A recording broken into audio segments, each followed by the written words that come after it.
This is Miss Harris here to talk to you about equivalent fractions. So, equivalent just means that you have the same size, but you're using different numbers. So, for example, you have 1/2. Remember that your denominator, which is a bottom number, represents how many parts you have in all for your whole, and then your numerator, which is the top number, represents how many parts you're going to actually use from your whole. So my circle here is showing that there are 2 parts to my circle in all, and I'm only going to use 1. So that's showing me 1/2. Over here, my fraction is 4/8. My denominator is 8, telling me that I have a total of 8 parts to my circle, and I'm only going to use 4. So 1, 2, 3, 4 parts out of the 8. So therefore, if you look at the pictures, I can use pictures and models to help me decide if fractions are equivalent. So looking at the picture, I have the same amount of pieces when you put them all together. I have the same amount of my circle colored in both models. I'm just using different size pieces to make that. So drawing models is one way to see if your fractions are equivalent. And again, equivalent means that I have the same size or same amount, but it's cut up a different way. Another way that you can see if fractions are equivalent is to use number lines. So again, my denominator is 3, telling me how many parts I have in all. So I would break my number line up into 3 parts. Remember, with a number line, you're not counting the lines, you count the spaces between them. So here's 1, 2, and 3. And then my numerator is 2, so I shaded in 2 of those spaces. So that's showing 2/3 on the top number line. Down here for 6, I have 6 as a denominator, which means I broke my number line up into 6 pieces. 1, 2, 3, 4, 5, and 6. And here my numerator is 4, so I shaded in 1, 2, 3, and 4. So if you look at both number lines, I shaded in, I have the same amount of purple on both lines. So therefore 2/3 is equivalent to 4/6. 2/3 is equal to 4/6. Okay. Another strategy to decide if fractions are equivalent is to use your multiplication facts or your division facts. So I can multiply or divide by any number at the top and the bottom except for 0. The number that you use has to be the same and work for the top as well as the bottom. So I like to say to my students, whatever you do to the top, you do to the bottom, or whatever you do to the bottom, you have to do to the top. So you're asking yourself, how can I get from 1 to 4? Again, your only options is to multiply or divide. So if they start you out with the smaller numbers and you're trying to get bigger numbers, then you know you're multiplying. So 1 times something will equal 4. 1 times 4. Good.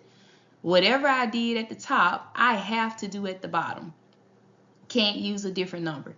So since I did times 4 at the top, I'm going to do times 4 at the bottom.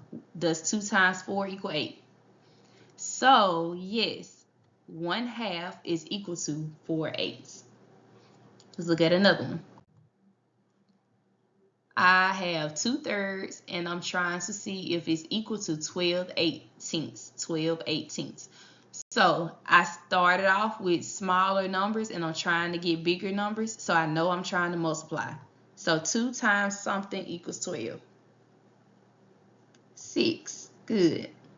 Whatever I do at the top, I have to do at the bottom. Have to use the same exact number.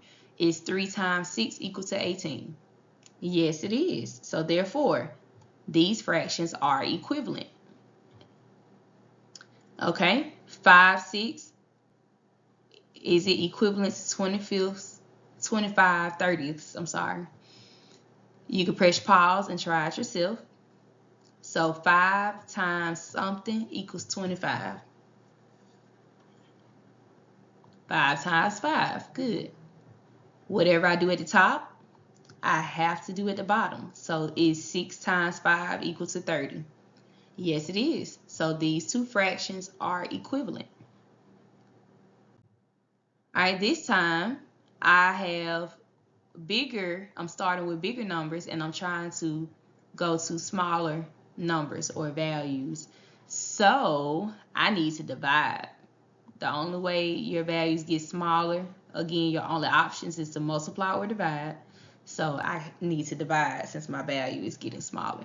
So 16 divided by something equals 4. And if you don't know your division facts, you can reverse it and do the opposite. 4 times something equals 16. So yes, 4. Whatever you do at the top, you do to the bottom. So it's 24 divided by 4 equals to 6. If you're not sure, fact family, switch it around. 6 times 4 is 24. So yes, 16/24 is equivalent to 4/6. 50 hundredths is it equal to 5/10. They started me off with bigger numbers and I'm trying to get smaller numbers. So I need to divide, and 50 divided by something equals 5. Or I'm asking myself, 5 times something equals 50, and it's 10. Whatever I do at the top, I do to the bottom. Is 100 divided by 10 equal to 10? Or you're asking yourself, is 10 times 10 equals to 100? Yes, it is. So therefore, these fractions are equivalent. Okay? Let's see what happens if they are not equivalent, so you'll know the difference. So they started me off with smaller numbers, and I'm trying to get bigger numbers equal to a bigger number. 4 times something equals 8. 2. All right, whatever you do at the top, you have to do at the bottom. So I did times 2 at the top. I have to put times 2 down here. So is 5 times 2 equal to 15? No, it is not. So therefore, these fractions are not equivalent. And again, I know I could say, I have some students, they like to make it correct, right? They want to say, well, 4 times 2 is 8 and 5 times 3 is 15. So that works. No, that still doesn't work because I didn't use the same number if I put my 3 down here. You have to use 2 and 2. Whatever you use at the top, you have to use at the bottom. Whatever you use at the bottom, you have to use at the top. So let's say I started at the bottom and said, oh, I know 5 times 3 is 15. Well, if you put 3 up here times 3 up here, what's 4 times 3? 12. So that still doesn't work either way because I have to use the same number and the answer has to come out being correct. Okay? So look at down here at the bottom. 12/20 is it equivalent to 2/4? So let's start at the bottom this time. I'm dividing because they started me off with bigger values and I'm trying to get smaller values. So I need to make a division sign. 20 divided by something equals 4. Fact family, 4 times something equals 20. That would be 5. Now, 12 divided by something equals 2. Or fact family, 2 times something equals 12. That would be 6. Did I use the same number at the top and the bottom? No, I did not. So are these fractions equivalent? No, they are not. Okay? Again, whatever you do at the bottom, it has to be the same at the top. So I should have written, or I can, not should have, I can write 5 up here and 5 down here. 5 works here. That is absolutely correct. 20 divided by 5 does equal 4. But 12 divided by 5 is not 2. So again, these fractions are not equivalent. This method is called skip counting. And I'm going to try to see if 8/16 is going to be equivalent to 1/4.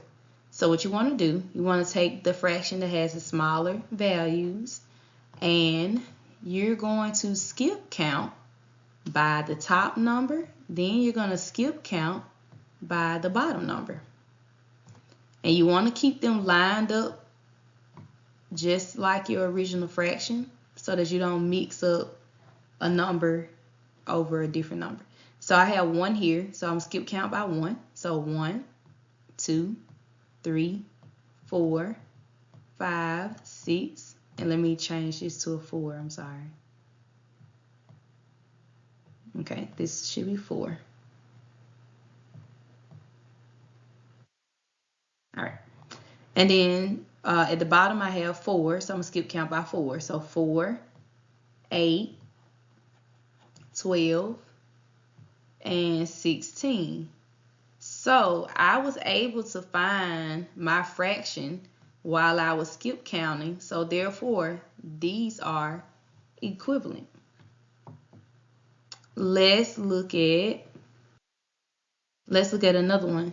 If I had 3 8s and I'm trying to find an equivalent fraction. So really all of your possible answers would be in your skip count. So here's my 3 8s. Okay, so my top number is 3, so I need to skip count by 3. So here's 3. What will come next? 6. Next. 9. Next. 12. Next. 15. And I could keep going and going and going. All right, my denominator is 8. So I'm going to skip count by 8. So here's 8. What will come next? 16. 24. 32.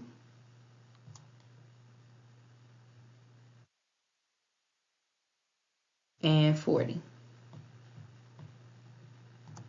Okay, so I could give an equivalent fraction. Any of these would be a correct answer. 6 over 16, 9 over 24, 12 over 32, 15 over 40. And again, like I said, I could keep going. So any of these would be an equivalent fraction. And this is called the skip count method. Okay, let's say they wanted to know, you had a true or false question. 4 fifths is equivalent to 12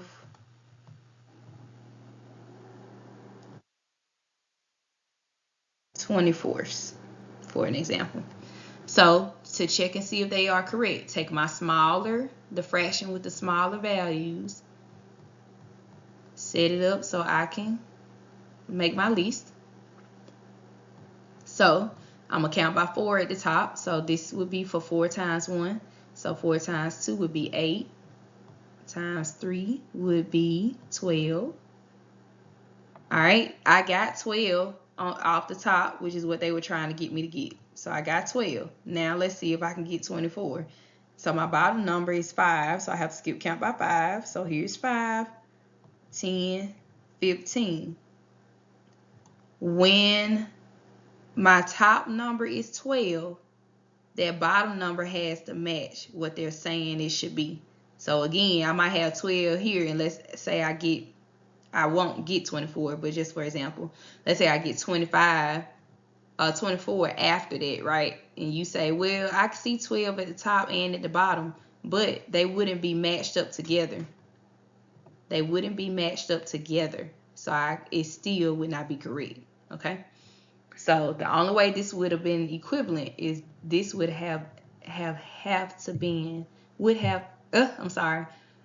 this bottom number would have to be 15. And so therefore this would not be equivalent. So I hope you're able to either draw a model, number line, use your multiplication or division facts, or just use skip counting to be able to find your equivalent fractions. I hope this was helpful. Thanks for watching.